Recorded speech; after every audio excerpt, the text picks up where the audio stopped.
এইবেলি অম্বুবাচী মহাযুগৰ আজি তৃতীয়টো দিন, অৰ্থাৎ আজি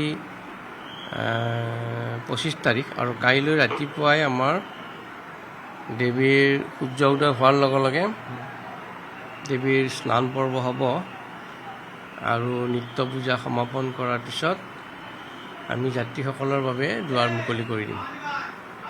ইতিমধ্যে অসংখ্য ভক্ত এইবেলি মা কামাখ্যাৰ দুৱাৰত দেৱীৰ আশীৰ্বাদ লোৱাৰ কাৰণে আহিছে। দূৰ দূৰণিৰ ভক্তসকলো ইয়ালৈ আগমন আমি দেখিবলৈ পাইছোঁ।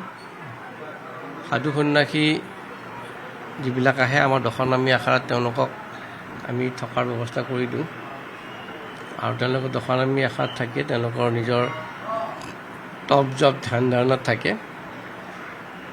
ভক্তসকলেও যোৱাকালিও পৰহিও আজিও সংখ্যা ক্ৰমান্বয়ে বৃদ্ধি পাইছে। ক্ৰমান্বয়ে আজি যোৱাকালিলৈকে আমি এটা অনুমানিক 4.5 লাখমান ভক্ত পাইছিলোঁ আৰু আজিও সংখ্যা যথেষ্টখিনি বৃদ্ধি পাব। গতিকে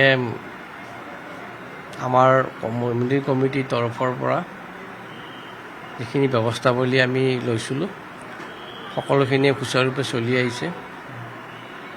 জিলা প্ৰশাসনৰ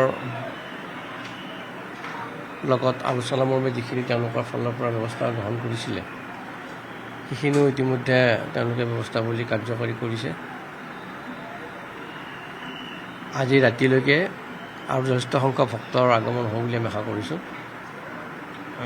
মাৰ কৃপাত সকলো ভক্তগণে সুচাৰুৰূপে যিসকলে ইয়ালৈ আহিছে মাৰ আশীষ বিচাৰিছে সকলোৱে আশীষ লৈ পেলাই নিজৰ নিজৰ গন্তব্যস্থানলৈ গমন কৰিবলৈ আশা কৰিছোঁ।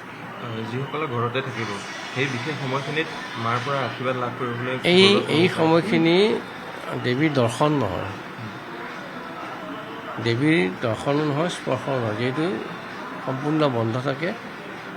এনেকৈ মা কামাখ্যাৰ দুৱাৰলৈকে বিভিন্নজন ভক্ত আহে, মূৰ দোৱাই আশীৰ্বাদ লৈ যায়।